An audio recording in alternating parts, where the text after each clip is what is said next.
Monsieur, bonjour. Merci de nous rejoindre à ces activités et à ces événements et cette exposition, voire même foire de l'IATF dans sa 4e édition.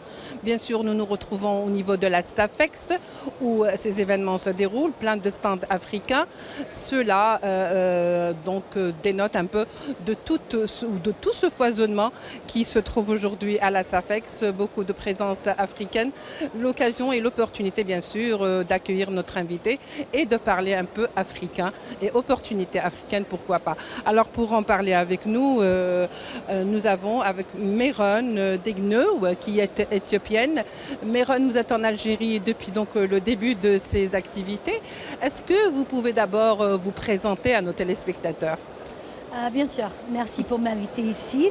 Mon français n'est pas vraiment très bien. Non, je vais essayer. Très bien. Je vais essayer un petit peu.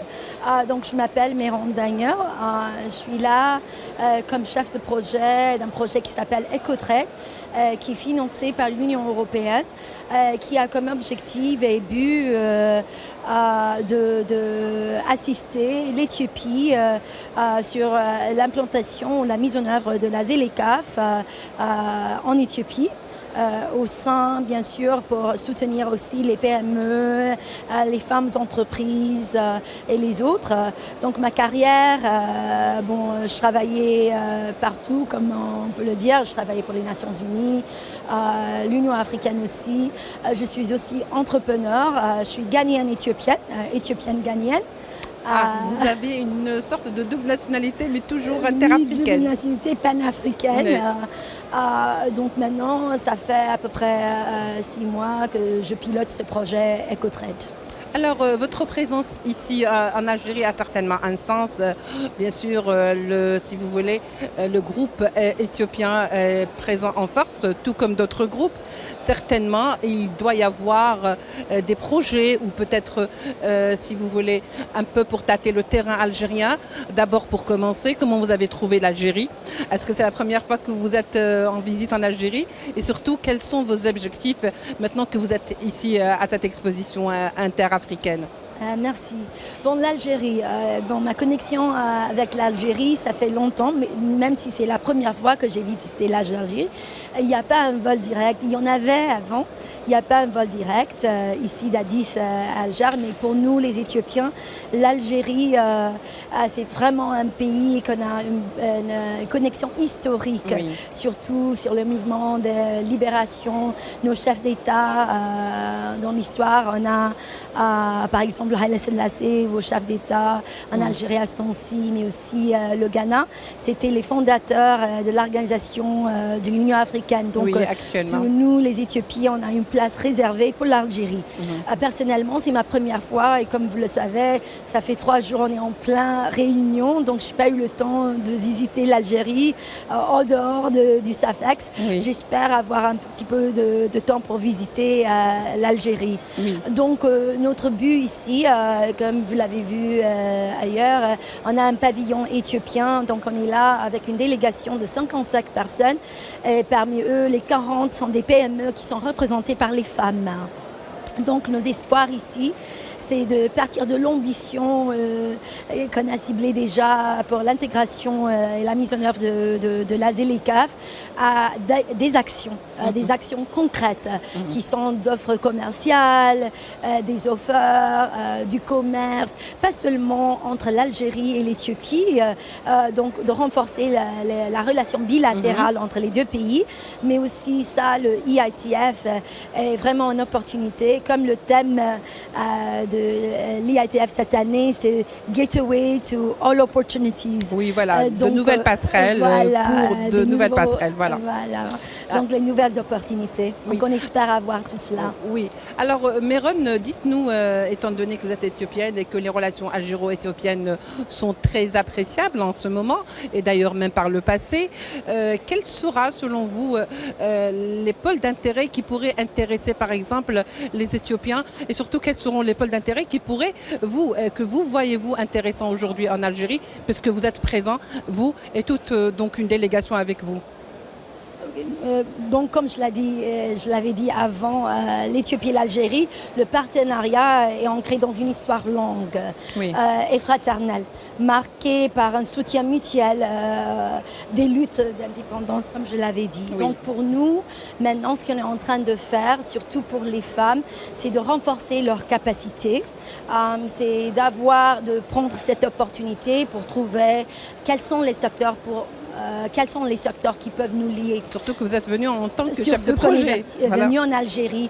Donc on a déjà identifié dans les 3 jours qui viennent juste passer. Voilà. Vous avez été rapide, Meron. Hein? Ouais, mais on n'a pas beaucoup de temps. Hein.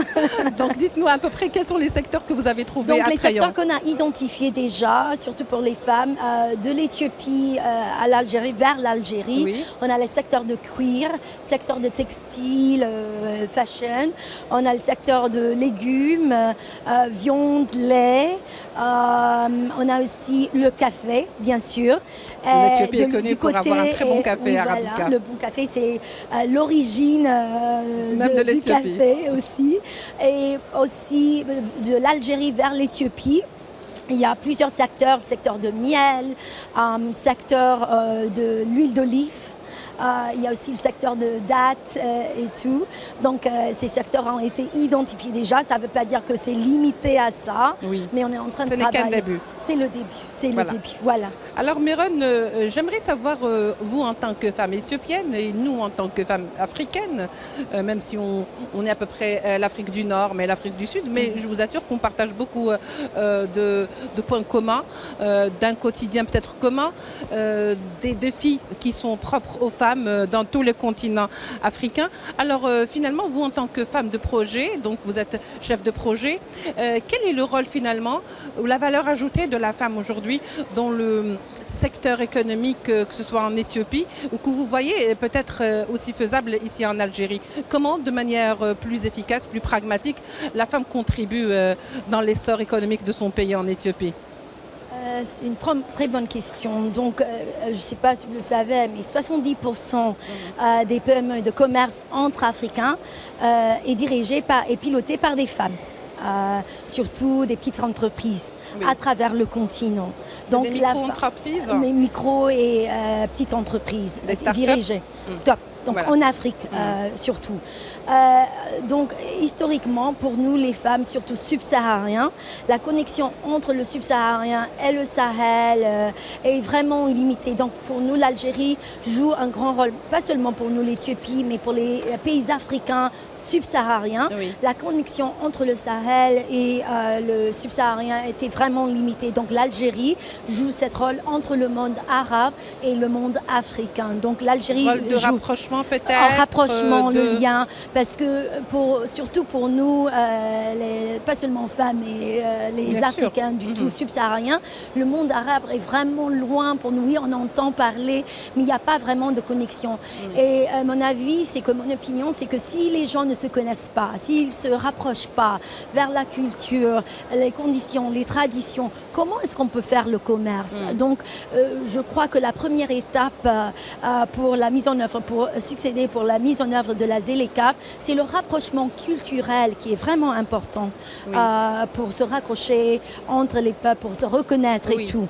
Donc pour les femmes, comme 70% du commerce se passe... très actives les femmes africaines. Les femmes sont vraiment actives, traditionnellement, historiquement. La femme de tout temps, la femme africaine a toujours contribué, si vous voulez, dans le financement de son foyer, depuis longtemps. Ça ne date pas de demain, ou ça ne date pas d'hier. C'est pas quelque chose de récent comme on chercherait peut-être à le faire un peu voir du côté ou de la vision occidentale. Oui, très bien. Donc oui, la femme joue un rôle intégral. Sans la femme, mais c'est la moitié de la population, même pas la moitié, c'est plus la moitié de la population, je crois. Mais surtout en Afrique, tout le développement et autour de la femme. Donc un développement qui n'a pas la femme au centre de ses politiques n'a pas une chance de réussite. Parce que la femme est finalement un vecteur de transmission des traditions. De traditions, de culture, de commerce, de tout. Donc c'est ça qu'on est en train de faire, de renforcer la capacité des femmes, mais surtout pour avoir l'information. C'est pas parce que la femme manque du courage, c'est parce qu'elle n'a pas l'information directe. Donc comment faire? ce qu'on est en train de penser et d'avoir une solution maintenant, de recommandation, de savoir où est-ce qu'on peut trouver ces femmes, comment est-ce qu'on peut avoir cet échange de connaissances, d'informations, parce que l'information, c'est le pouvoir. Oui. Donc, comment transmettre cette information au centre des femmes? Oui, parfait.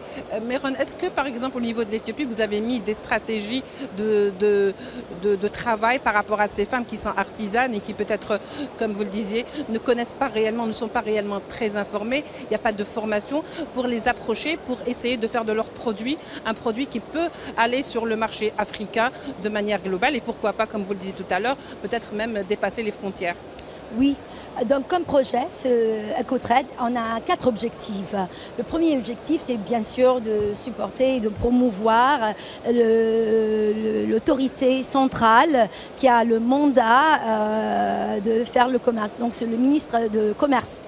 Donc on a comme objectif de faire le renforcement de capacité du gouvernement même, de l'État même. En deuxième objectif principal, c'est de soutenir et de renforcer les capacités des femmes à travers les associations. Donc on travaille avec les chambres de commerce, les associations de femmes de commerce, pas seulement dans la ville d'Addis Abeba qui est le capitale, mais aussi partout dans les régions de l'Éthiopie. Troisièmement, c'est de renforcer les capacités des instituts d'académie si on n'a pas d'études pour connaître cela. Donc, je vais revenir sur les femmes. Comment renforcer les capacités des femmes? Donc, on a les petites entreprises, on a les grandes entreprises qui sont dirigées par des femmes. Surtout en Éthiopie, on a une autre histoire, on a une histoire unique en Éthiopie parce que les femmes ont dirigé l'Éthiopie, même les reines et tout. Donc, la relation entre il n'y a pas de problème d'opposition par rapport à la femme au pouvoir. Voilà. Donc, c'est vraiment une histoire unique. Une femme qui est libre, au fait. Une femme qui est un petit peu libre. Et le regard même de l'homme vis-à-vis de cette femme est très apaisé. Voilà. Donc on doit travailler dans une manière unique avec les femmes, mais on a su que surtout pour les femmes artisanes de différentes régions, pas seulement de la capitale, parce que quand on s'éloigne de la capitale, l'information est faible, les réseaux d'information sont vraiment faibles. Donc maintenant, avec les associations, on est en train de traverser dans les régions avec les chambres de commerce, comme je vous les ai dit. Il y a les différentes associations d'export des femmes, des associations des petites entreprises et des artisanes à travers les différents secteurs. Et ces secteurs sont identifiés, donc on devait savoir qu'est-ce qu'on a besoin de faire pour pénétrer les différents marchés africains. Et surtout éthiopiens. Surtout éthiopiens. Qu'est-ce qu'on a qui peut être compétitif dans le marché africain? Parce que c'est différent. On a des choses qu'on peut envoyer en Chine, aux États-Unis, en Europe, mais peut-être c'est pas quelque chose c'est pas une valeur ajoutée. C'est pas une valeur ajoutée. Donc, comment faire pour ajouter la valeur? Donc, il y a le plan de transformation, de développement de l'Éthiopie qui vient juste d'être validé en Éthiopie. Donc, à travers ce projet EcoTrade, on renforce pas seulement ce plan national qui a été validé, mais aussi le protocole de la ZLECAf qui vient juste d'être validé aussi. Oui. Alors, vous parliez, on est en train de vous entendre quand même, Meron, et finalement, on voit à peu près que c'est à peu près le cas de toutes, ou de la plupart, ou de la grande majorité des femmes africaines en ce moment. Est-ce que vous avez tenté aujourd'hui, parce que j'ai vu tout à l'heure avec vous, avant de rentrer donc en direct avec vous ici sur le plateau, qu'il y avait un stand où le café était exposé, le café éthiopien, par lequel l'Éthiopie est célèbre, bien sûr, avec d'autres pays africains, mais également, par exemple, l'artisanat sur le modèle de l'habillement traditionnel éthiopien qui est très prisé en Afrique. Est-ce que vous avez, par exemple, jeté un coup d'œil sur ce qui se fait également par des femmes artisanes algériennes qui donc vont dans le même sillage? Oui, juste hier, donc j'ai mis un vêtement éthiopien aujourd'hui, comme vous le savez. C'est une femme artisane qui est maintenant, même dans notre stand, dans notre pavillon, qui est en train d'exposer ces différents vêtements artisanes de la plupart des régions d'Éthiopie. Donc hier, on avait une session où il y a donc le projet bilatéral a commencé à travers notre projet. Donc on a maintenant le ministre de Commerce de l'Algérie, ministre d'Affaires étrangères, ministre aussi de l'Industrie et d'Agriculture qui sont en ce moment en train de discuter entre l'Éthiopie et l'Algérie. Pour qu'il y ait des contrats qui soient signés, parce que c'est ça l'objectif finalement. Pour l'avoir signé. Donc le début a été fait à travers ce projet. Donc maintenant, ce qu'on est en train de faire, hier, on avait une session entre les femmes artisanales éthiopiennes de textile et les femmes artisanales de textile de l'Algérie. Oui. Donc elles se sont discutées, elles ont vu quels étaient les défis. Donc elles ont leurs points qui ont pris, les minutes qu'ils ont prises hier. Donc aujourd'hui, elles vont présenter au gouvernement de l'Éthiopie et de l'Algérie pour voir quels sont leurs défis. Pour travailler ensemble. Afin que les femmes peuvent... pour faire un produit digne de ce nom qui serait exportable. Algérien et éthiopien qui peuvent être exportés. Alors pour le café, y a-t-il une chance d'avoir du café éthiopien en Algérie? Bien sûr. Bon, le café, c'est notre premier produit en Éthiopie. Au lieu d'aller chercher au Brésil, par exemple. On a grandi en Éthiopie, même les chansons dans la radio quand on partait à l'école. C'est le café, le premier produit pour le GDP. Donc pour nous, le café joue un grand rôle. Le monde est maintenant boit le café. Donc la plupart de nos entreprises sont focalisées sur le café. Donc c'est le premier produit, le premier secteur qu'on est en train de discuter entre l'Algérie et Alors l'Éthiopie. Comme le temps passe très vite avec vous, on ne le ressent pas. J'aimerais savoir, Meron, je vous donne un petit peu le dernier mot parce que au fait, j'aimerais avoir un petit peu vos impressions pour clore cet entretien sur l'Algérie et comment vous avez trouvé justement cette visite et comment vous avez trouvé l'Algérie et est-ce que vous vous attendiez en quelque sorte à trouver une Algérie comme celle-là? Comme je vous l'ai dit, ça fait 3 jours que je suis arrivée. J'ai pas eu le temps de faire visiter, le tour de la question. Mais le dernier jour, je vais prendre du temps. Pour moi, comme je vous l'ai dit personnellement, j'ai une longue histoire avec l'Algérie parce qu'il y a la plupart de mes amis que j'ai grandi avec qui sont algériens. J'ai grandi avec les Algériens. Pour moi, l'Algérie est placée en haut de tous les pays panafricains, comme aussi une panafricaine. C'est un grand rôle. Vous semblez être une grande militante panafricaine. Oui, donc l'Algérie est vraiment profonde pour nous, les Éthiopiens, et pour moi. Donc, j'ai l'espoir de revenir ici en Algérie, de renforcer notre connexion et de travailler avec aussi les femmes algériennes pour renforcer nos capacités africaines en total. Donc, c'est la ZLECA, c'est pour renforcer nos capacités et surtout dans ce monde des échanges économiques parce que ce monde est en train de changer. On voit tout le temps les nouvelles internationales, ce qui se passe aux États-Unis, dans l'Union européenne. Donc, comme une Africaine de cette génération, on a beaucoup à faire. Merci beaucoup, Meron. Merci beaucoup pour m'inviter ici. C'est ça, Denao, je n'écorche pas votre... Oui. Alors, Meron, merci beaucoup d'avoir été avec nous. Merci pour toutes ces explications. Et puis surtout, je vois dans vos yeux une petite lueur qui brille, qui veut dire que finalement, vous avez été ravis, que peut-être cet événement sera le premier donc pour lancer des coopérations à venir. Merci d'avoir été avec nous. Merci mesdames et messieurs, de nous avoir suivis. On se retrouvera tout au long de cette IATF pour d'autres rencontres avec d'autres invités africains. Au revoir.